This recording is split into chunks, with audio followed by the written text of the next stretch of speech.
Ding ding, here we are, back to the story.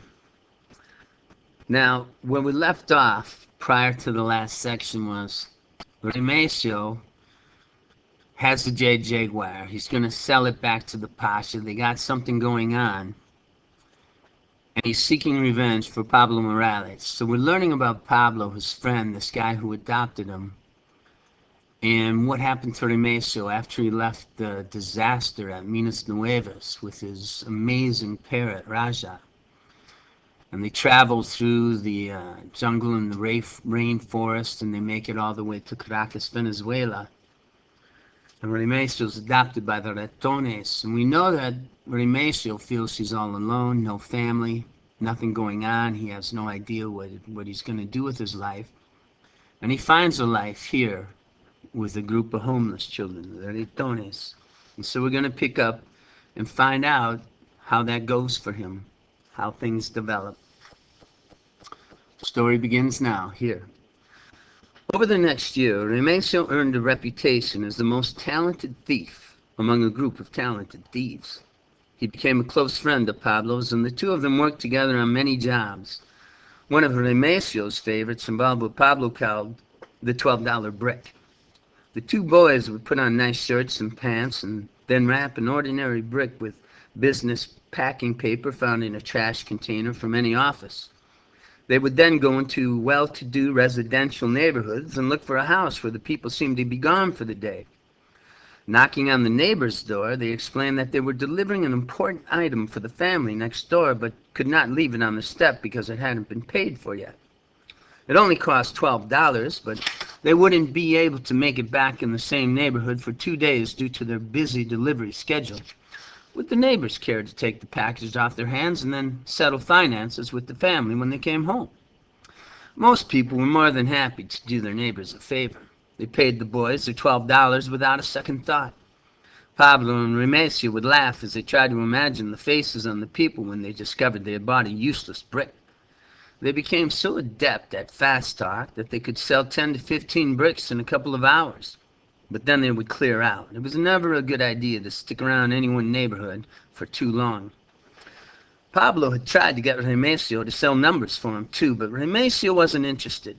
He had seen the fat man once while going with Pablo to the pastor's office near the racetrack on a typical Friday night. People were counting the money collected from the numbers sold in their neighborhood for the week and making sure that no one was holding anything back. Remesio was amazed at how much money was on the tables. There must have been 15 people whose jobs were just to count it all.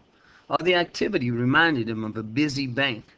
Nobody even paid attention to Pablo and him as they walked in. Pablo had Remesio wait in a corner, and then he walked over to the pasha's desk. One man took the money Pablo had brought. He counted it for the pasha to see if the money equaled the value of the receipts sold. Then Pablo took a seat in front of the fattest, if not the biggest man Remesio had ever seen. As the pasha looked at Pablo's ledger, he began to get angry. Remesio saw the pasha rise from his chair and throw the receipts in the air, all the while screaming at Pablo. Pablo scrambled to quickly gather up the receipts that had landed on the floor and quickly put them back on the pasha's desk, keeping his eyes to the floor. Watching his friend humble himself like this made Remesio very uncomfortable and more than a little ashamed. He found out later that the pasha was never satisfied with the amount of money coming in from anybody. He demanded that his people work harder to sell more. Others in the office had acted as if nothing unusual had gone on. Something unusual was going on with Remesio, though. As he had watched the pasha's rage, the hair on the back of his neck stood straight out. His heart had begun to beat rapidly, and he was sure he was going to get sick. He felt the same way whenever he recalled the tragedy at Minas Nuevas. The pasha, he was convinced, was like a tidal wave. Remesio wanted nothing to do with him. Pablo did not like the pasha either, but running numbers for him accounted for a large part of his income. Being very good at math, he understood clearly how much money the pasha was making in this racket. Pablo resented that and felt that he was entitled to a bigger piece of the cut, considering the risks he had to take and the humiliating way he was treated by the pasha. He occasionally dreamed of starting his own numbers game, but he knew that would be next to impossible. The Pasha had too many connections, and he would never sit still for it. But Remesio learned from Pablo that the numbers game was not always as honest as it seemed. By late Friday night, the Pasha would know which numbers would cost him the biggest payoff. If, for example, the number 123 had been heavily wagered, there could be the danger of losing a lot of money. The Pasha would make a note of these dangerous numbers and wait for race day. If any horse but number 1 won the first race, the Pasha was out of danger. But if horse number 1 did win the first race, and if horse number 2 managed to win the second race, the Pasha quickly moved to protect himself in the third race. He would send Pablo to the track to talk to the jockey on horse number 3. Pablo would pay the jockey up to $100 to make sure his horse finished anywhere except first place. It was a risky deal. If caught, the jockeys would lose their jobs and probably go to jail. But since the jockeys felt they were underpaid anyway, they almost always went for it. $100 was a lot of money. That is how the Pasha would minimize his losses and maximize his profit. During this time, Raja and Remesio had agreed to keep their friendship quiet. "You start telling people you have a talking parrot for a friend, they'll lock you up and throw away the key," Raja had cautioned. And that made sense to Remesio.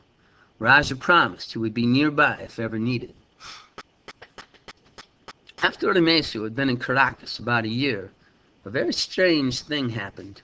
5 weeks went by with no one hitting the lottery number. The payoff odds had gone up significantly. People were buying tickets like crazy. And in the Retones neighborhood, it was the biggest topic of conversation. The money in the Pasha's office was accumulating rapidly to the point that he was beginning to worry about where he could put it all. Banks charged a lot of money for big cash deposits from him because they were suspicious of how he got it. And the Pasha hated to be penalized for depositing money.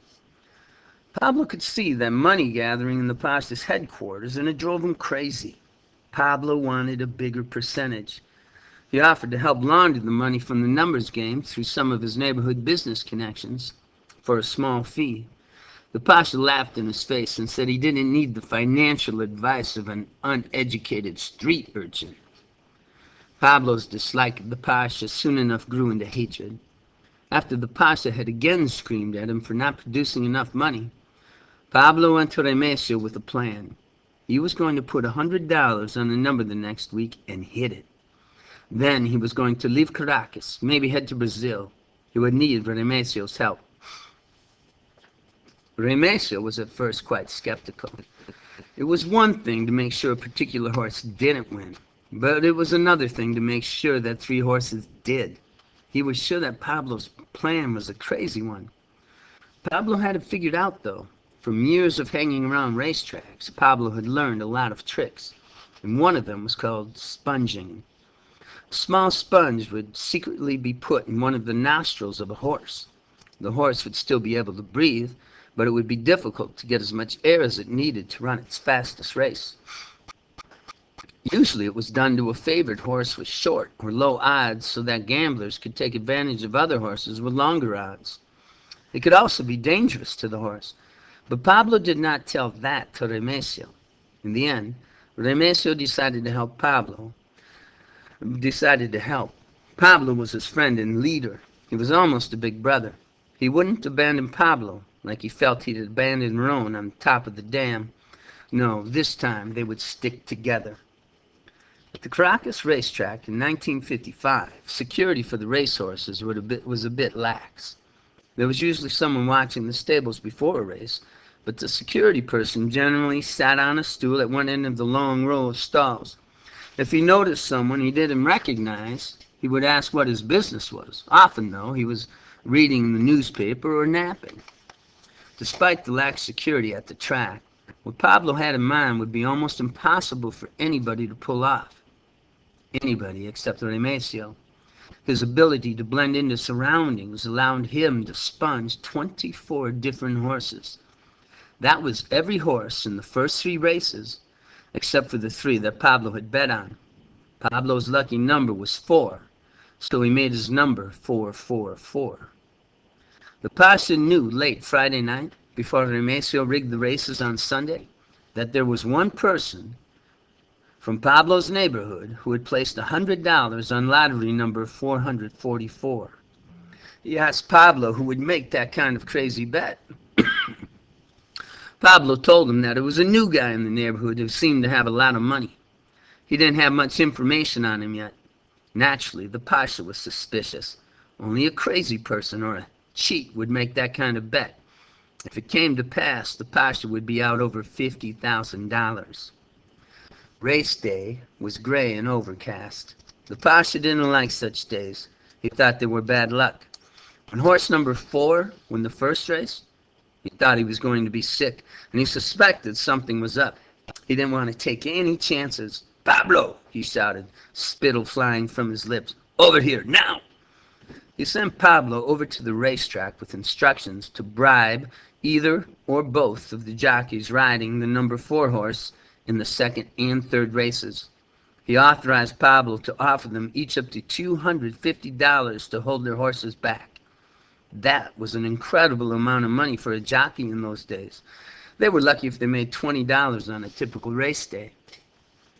Pablo went to the track as instructed, but instead of trying to talk to the jockeys, he found Remesio, bought cold drinks for both of them, and talked about how they were going to spend $50,000, plus another $500 that the old fool Pasha had conveniently given him to bribe the jockeys. Pablo laughed and gloated over the fact that the Pasha was paying him to steal the Pasha's own money. Remesio smiled uncomfortably. He didn't like the way this was going. The second race went as expected. The number 4 horse won because none of the other sponge horses could keep up. Pablo gave what was left of the $500 to Remesio and told him to wait at the track.